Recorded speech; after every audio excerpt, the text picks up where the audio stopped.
Hi, it's LEGO Impulse back with another custom. You guys wanted it because it's coming, so we are going to make a LEGO custom Spider-Man from Homecoming. Now, I already made one beforehand, way back then when Civil War came out. It's complete garbage. I didn't even use an actual Spider-Man. I used a spare from a magnet. It's horrible.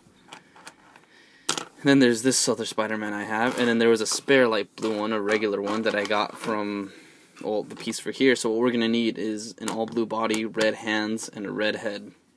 The paints we're going to need are silver gray, black, white, navy blue, or regular blue if you want to do it on a light blue body, bright red, and silver.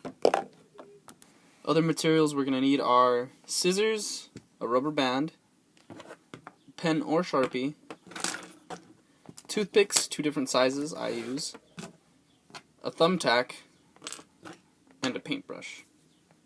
Okay, with all of our pieces separated now, we're first going to start on the legs. First, what you're going to want to do is make the boots. So this is going to take a couple of layers of paint. While that dries, you can paint your first layer of red on the shirt, and then we will color in the head. If you're using a normal Spidey head, this is the pattern I came up with, going all around.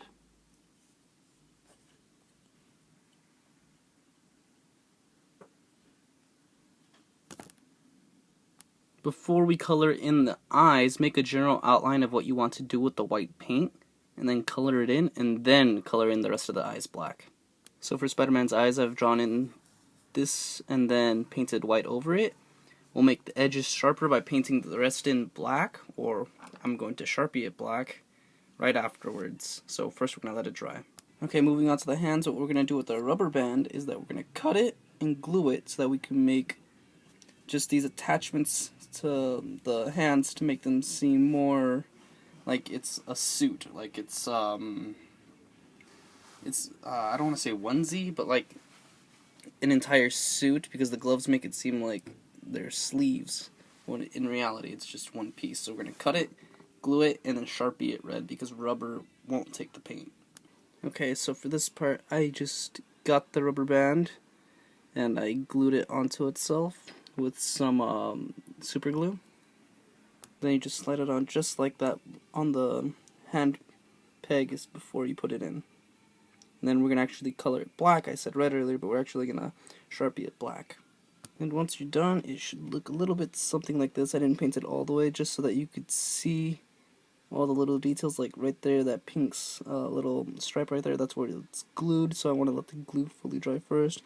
Of course you want to paint the sides right there, but just to show you where it is and how it works, it is just easy as that. Okay, so for the arm, you're going to want to go with this design. Right here, the little stop is because you are going to want to move the arm back and forth with your finger. You don't want it to scratch up on the inside, so I'm only painting around to right there, and then it obviously extends around to the elbow right there. I'm going to do the same thing for the other one, but mirrored.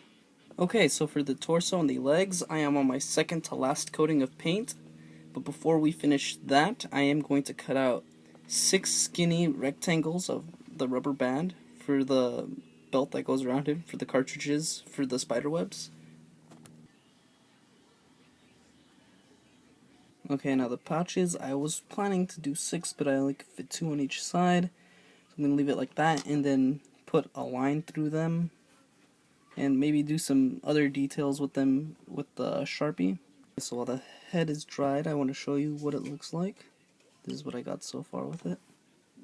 Okay, so for the Spider-Man, for all the red, I painted in, well, I drew with Sharpie all the webbing, and then I put the lines through the pouches, and I put some light blue lines, looking at some reference pictures, and some black lines on the legs. I still need to do the sides, but I did do the webbing all around. I have 2 layers of blue paint on the back.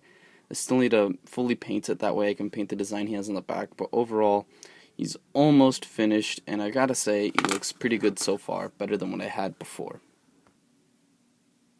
Okay, so that's it for our Homecoming Spider-Man custom. I gotta say, I really love how it came out. I couldn't find reference photos for the side, really.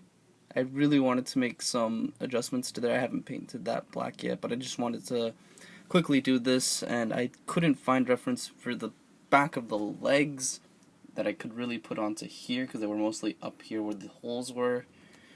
But if you find anything, or if you want to copy another customizer, you can do that, I guess, as long as you credit them. I did see Moosefig's custom Spider-Man for this. I did need reference for the back because I couldn't find anything clear, really. And I had no idea what to do with the limited supplies and hardware and technology I have at my place. I did leave part of the video quiet earlier because there was a lot of noise, dogs.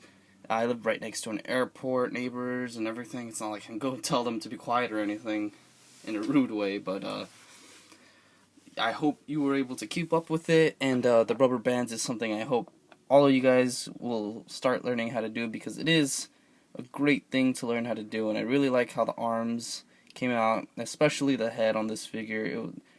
Making it sort of my own design kind of made it pretty cool in a way. And I love the light blue that's on it, kind of makes the figure pop. And yeah, that's it. Lego Spider-Man definitely came out better than my previous custom, which was just horrible. And I hope you can like this video and subscribe. Thank you.